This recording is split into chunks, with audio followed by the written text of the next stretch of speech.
భారతదేశంలో ఆయారాం గయారాం అనే కల్చర్ అనే సంస్కృతి ఆ విష బీజానికి ఆనాడు మొక్క దొడిగింది ఎప్పుడు అంటే ఆనాడు కాంగ్రెస్ ప్రభుత్వం శ్రీమతి ఇందిరాగాంధీ గారు ప్రధానమంత్రిగా ఉన్నప్పుడే హర్యానా రాష్ట్రంలో ఏ ఎమ్మెల్యే గెలిచినా వాళ్ళని గుంజుకునే సంస్కృతికి శ్రీకారం చుట్టిందే కాంగ్రెస్ ప్రభుత్వం. అందుకే భారతదేశంలో అంటారు ఆయారాం గయారాం అనే సంస్కృతిని ఈ దేశ రాజకీయాల్లో తీసుకొచ్చిందే కాంగ్రెస్ పార్టీ. ఆ తర్వాత 2004లో మనతో పొత్తు పెట్టుకున్నారు. పొత్తు పెట్టుకొని మన ఎమ్మెల్యేలు 26 మంది గెలిస్తే ఆనాడు అప్పుడున్న కాంగ్రెస్ నాయకులు అప్పుడున్న కాంగ్రెస్ ప్రభుత్వం మన 10 మంది ఎమ్మెల్యేలను ఆనాడు ఆ పార్టీలో కలుపుకునే ప్రయత్నం చేసింది. ఏమన్నాడు రేవంత్ రెడ్డి ఆనాడు? ఈ వేదిక మీద నుంచి చెప్తున్నా, కాంగ్రెస్ పార్టీలో టికెట్లు పొంది గెలిచిన వాళ్ళు పార్టీ ఫిరాయిస్తే మా కార్యకర్తలకు విజ్ఞప్తి చేస్తున్నా, రాళ్లతో కొట్టి చంపండి, గ్రామ బహిష్కరణ చేయండి. సన్నాడలో రాజీనామా చేయకుండా పార్టీ మారితే రాళ్లతో కొట్టండి, రాళ్లతో కొట్టి చంపండి. గ్రామాలలో అప్పుడప్పుడు చూస్తుంటాం పిచ్చి కుక్కలు ఊర్లో స్వైర విహారం చేసి ప్రజల్ని కరిస్తే తరిమి రాళ్లతో కొట్టేట్లయితే చంపుతారో, కాంగ్రెస్ పార్టీ బీ ఫామ్ మీద గెలిచి రాజీనామా చేయకుండా పార్టీ ఫిరాయించిన వాళ్ళను ఊర్లలోకి వస్తే రాళ్లతో కొట్టండి అని చెప్పి నేను కాంగ్రెస్ పార్టీ కార్యకర్తలకు విజ్ఞప్తి చేస్తున్నా. మరి ఇప్పుడు మనం ఆలోచించాలా? ఇప్పుడు రేవంత్ రెడ్డి చెప్పాలా ఎవరు పిచ్చి కుక్క? మరి ఎవలను రాళ్లతో కొట్టి చంపాలా?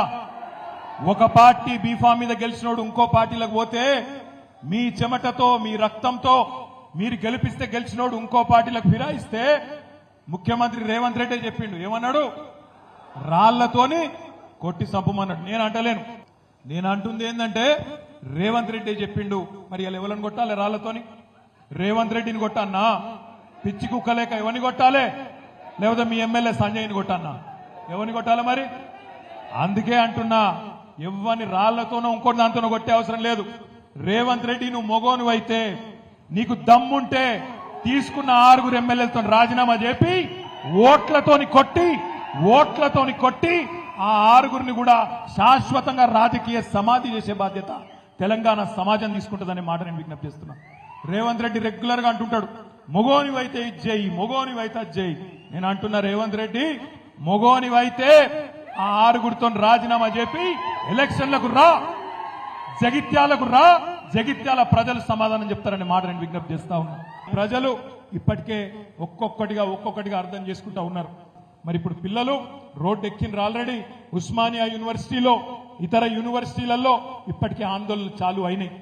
గాంధీ హాస్పిటల్లో ఒక తమ్ముడు మోతీలాల్ నాయక్ అనే ఒక తమ్ముడు నిరాహార దీక్ష చేస్తుంటే నిన్న ఒక కాంగ్రెస్ ఎమ్మెల్సీ పోతే తన్ని అక్కడికి వెళ్లి ఉరికిచ్చిండ్రు, ఎలగొట్టిండ్రు. అంటే కాంగ్రెస్ కు ఇప్పటికే ప్రజల్లో ఉల్టా స్టార్ట్ అయింది. ఉద్యోగాల విషయంలో మోసం అర్థమైంది, రైతు భరోసా విషయంలో మోసం అర్థమైంది, రుణమాఫీ విషయంలో మోసం అర్థమైంది, మహిళలకు పైసలు ఇయ్యరని అర్థమైంది, కరెంటు రాదని అర్థమైంది, ఎరువులు విత్తనాలు దొరకాయని అర్థమవుతున్నాయి, చెరువులు ఎండుతున్నాయి, కండ్ల ముంగట్నే కనబడుతున్నది, పట్టణాభివృద్ధి ఆగిపోయింది, కండ్ల ముంగట్నే కనబడతా ఉన్నది, పెట్టుబడులు ఆగిపోయినాయి, రైతుల జీవితాలు అస్తవ్యస్తమవుతున్నాయి. అందుకే నేను అంటున్నా, రైతులు, ప్రజలు, మహిళలు, యువకులు అందరూ మెల్లమెల్లగా ఏం జరిగింది అర్థం చేసుకుంటున్నారు, జరిగిన మోసం గ్రహిస్తున్నారు.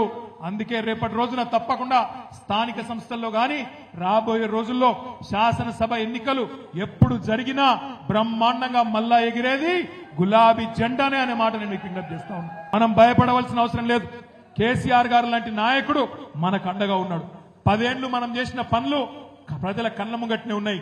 తీసేస్తే చెరిపేస్తే చెరిగిపోతుందా చరిత్ర? జగిత్యాల జిల్లా చేసింది ఎవరు అని ఎవరిని అడిగినా ఏం చెప్తారు? ఎవరు? తెలంగాణ తెచ్చింది ఎవరు? జగిత్యాలలో మెడికల్ కాలేజ్ పెట్టింది ఎవరు? జగిత్యాల కలెక్టర్ని తెచ్చి కూర్చోబెట్టింది ఎవరు? జగిత్యాలలో ఎస్పీని తెచ్చి కూర్చోబెట్టింది ఎవరు? జగిత్యాలలో ఈ అవులగాన్ని ఎమ్మెల్యే చేసింది ఎవరు? గదే అంటున్నా. మరి ఇవన్నీ చెరిపేస్తే జరిగిపోవు. ఏ అవులగాడు ఏం మాట్లాడినా ప్రజల దగ్గరకు వస్తే అన్ని విషయాలు బయటికి వస్తాయి. అందుకే నేను అంటున్నా, మనం ఎవరో గురించి ఒక్కడు పోయిండని భయపడే అవసరం లేదు. మీ అందరున్నారు, మనకు ప్రజల ఆశీర్వాదం ఉంది.